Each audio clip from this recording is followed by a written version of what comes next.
এই আওয়ামী সন্ত্রাসীদের এই ফেসিবাদী শক্তি মূলোৎপাটন না করা পর্যন্ত গাজীপুরের অভ্যুত্থানকারী মানুষ, বাংলাদেশের অভ্যুত্থানকারী মানুষ থামবে না। আমরা স্পষ্ট দাবি জানাচ্ছি, এই ফেসিবাদী আওয়ামী লীগের নিবন্ধন বাতিল করতে হবে। তারা কোনোভাবে জাতীয় নির্বাচনে অংশগ্রহণ করতে পারবে না। আমরা দাবি জানাচ্ছি, গণহত্যার সাথে জড়িত আওয়ামী লীগের সমস্ত দোসর শেখ হাসিনা, শেখ পরিবার সহ সমস্ত এমপি মন্ত্রী এবং তাদের লেসপেন্সারদের সম্পত্তি বাজেয়াপ্ত করতে হবে।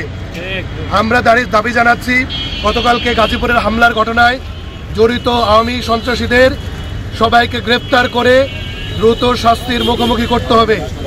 আমরা দাবি জানাচ্ছি, সারা বাংলাদেশে নিষিদ্ধ ঘোষিত ছাত্রলীগ এবং এই ফেসিস্ট যুবলীগ এবং তাদের স্বেচ্ছাসেবক লীগ সহ আওয়ামী লীগের যত নেতাকর্মী রয়েছে, এমনকি প্রশাসনে যারা আওয়ামী দলদার সচিব সহ বিভিন্ন কর্মকর্তা ঘাপটি মেরে রয়েছে।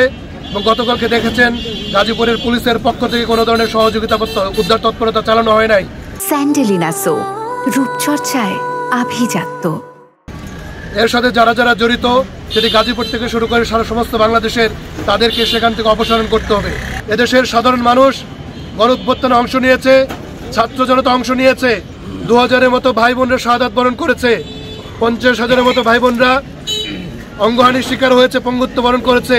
হাজারের কাছাকাছি ভাইয়েরা তাদের দৃষ্টিশক্তি হারিয়েছে।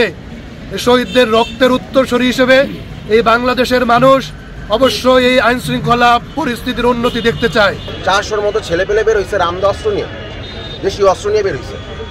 তারা ডিরেক্ট জয় বাংলা স্লোগান দিয়ে বলতেছে এদের কাউরে রাখবো না, এবং তারা হচ্ছে একদম আমাদের তাড়া করে। এবং আমি যে এলাকার যে মুরব্বী, তাদের একজনকে যখন আমি বলি, ওই মুরব্বী আমাকে ধাক্কা দিয়ে ফেলায় দেয় এবং সে আমাকে এলো পাথর দিতে চায় আমার পায়ে। ওই মুহূর্তে হচ্ছে আমার সাথে কিছু ছেলেপেলে আসে, ওরা আমাকে তোলার পর আমি ওদের বলি তোরা দৌড় দে, তোদের নাইলে মাইরা ফেলবে। তখন একজন মহিলা এসে আবার আমাকে সেভ করে। উনি এসে বলে যে এরে মাইরেন না, এইখানে থামাইতে আসছে এগুলো, এরে মাইরেন না। তো উনি আমার আধা ঘন্টার মতো একটা সেফ প্লেসে রাখে।